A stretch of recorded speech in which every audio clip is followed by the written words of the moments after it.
Bonjour, je vous présente un tuto où nous allons dessiner une bouteille de vin sur cette planche de bois. C'est un agglomérat de bois, si je ne me trompe pas, que j'ai retrouvé dans la rue. Du coup, je l'ai nettoyé, je l'ai découpé dans ce format-là. Alors, il fait à peu près 12,3 sur 30. Voilà, 12,3 sur 30. Et donc, on va commencer. Alors, j'ai regardé quelques tutos sur YouTube qui recommandent de respecter les symétries. Donc, il faut que, pour pouvoir respecter les proportions, en fait, dessiner une bouteille de vin revient à faire ce qu'on appelle en dessin une nature morte. En pyrogravure, vous pouvez soit partir d'une image, la dessiner sur le médium, le bois ou le cuir, n'importe quel médium vous utilisez, soit reproduire le dessin, l'image directement.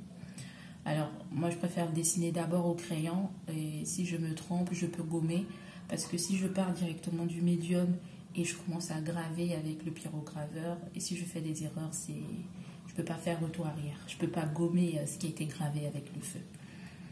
Donc, je vais trouver le centre du coup de mon petit carré. Le centre, non. Il faut plutôt trouver... je vais plutôt diviser en 3. Donc, on commence. On va faire le bas de notre bouteille de vin. Donc, on a une... si je regarde l'image...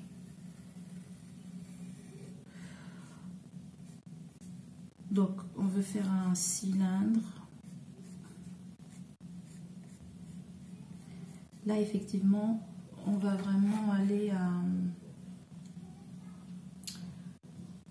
à l'œil nu. Ouais. Pour pouvoir reproduire les proportions de la bouteille. Moi, j'apprends le dessin. J'ai commencé avec la pyrogravure. Je faisais des... Au début, lorsque j'ai commencé, je faisais des formes simples, des lignes géométriques, des carrés, des triangles, des ronds. Et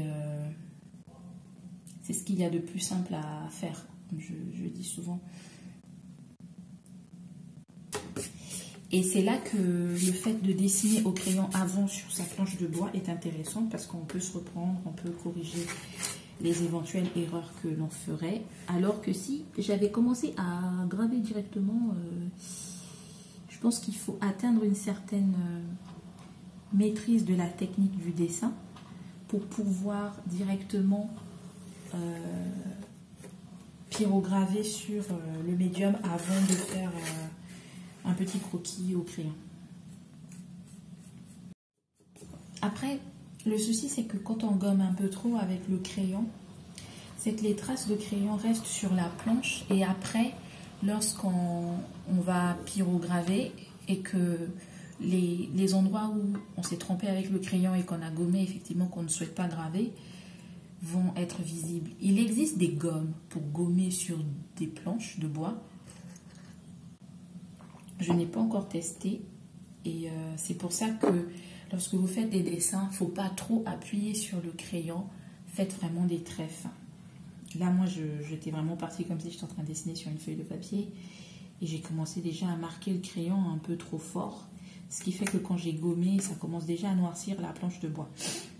Et que si, effectivement, je ne grave pas ces traits-là, ça va être visible et ça peut un peu perturber notre dessin. Je pense qu'on peut encore l'améliorer en tout point, cette bouteille, mais... L'objectif, c'est 1 heure pour faire le dessin et ensuite, après, il faut penser à la pyrogravure. Maintenant qu'on a fini de faire la bouteille de base, je vais faire vous savez, la petite vignette qu'il y a ici. Donc je vais faire le petit carré qui va bien en essayant de respecter la symétrie. J'ai fait la bordure de l'étiquette. On va écrire Beaujo nouveau. C'est Beaujolais. Alors le B il est renversé, le J il est comme ça et le O il est là. Ça fait un petit bonhomme qui sourit. Voilà, on a le B. Et ensuite, voilà. Par contre le O, il est un peu trop carré. Je vais un peu l'arrondir. On a notre J. Et il reste l'autre O. On va essayer de respecter une certaine symétrie. On a notre petit Beaujo et il faut écrire le mot nouveau. Je remets mon image bien droite. Et nouveau, il fait comme ça. Un petit sourire.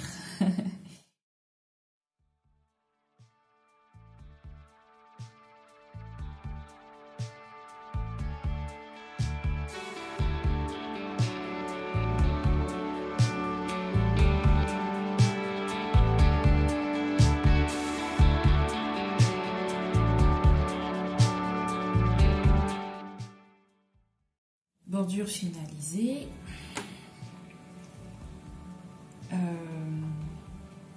Les lumières.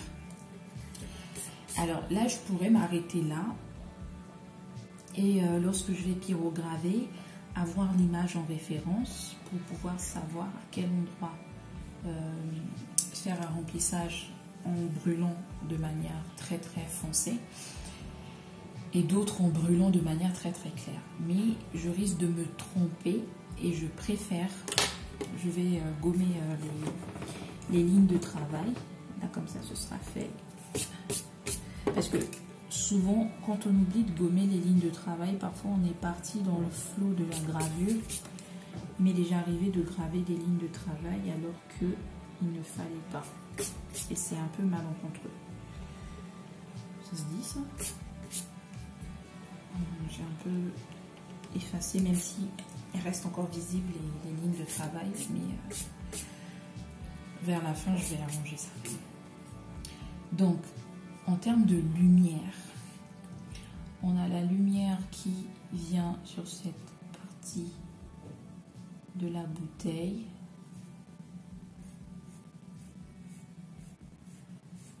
Tout en sachant que le goulot rouge, je vais le peindre. Donc mon objectif après au niveau de la peinture, c'est de faire apparaître la lumière aussi avec la peinture. Donc là, hop. Donc on a la lumière qui va arriver là. J'ai vu qu'il y a aussi un trait de lumière à peu près du coup ici.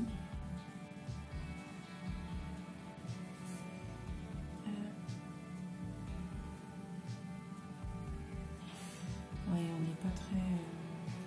Normalement, il ne traverse pas le nouveau, la lumière, mais c'est pas grave. Et ensuite, elle fait ça.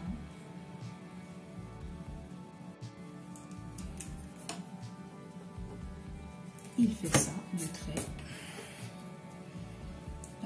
Pareil, ici. Et il y a des petits points là qui partent de part et d'autre comme ça là. Je vais voir. Je vais pas le faire au crayon, je vais voir au niveau de la pyrogravure si je l'ai fait apparaître ou pas.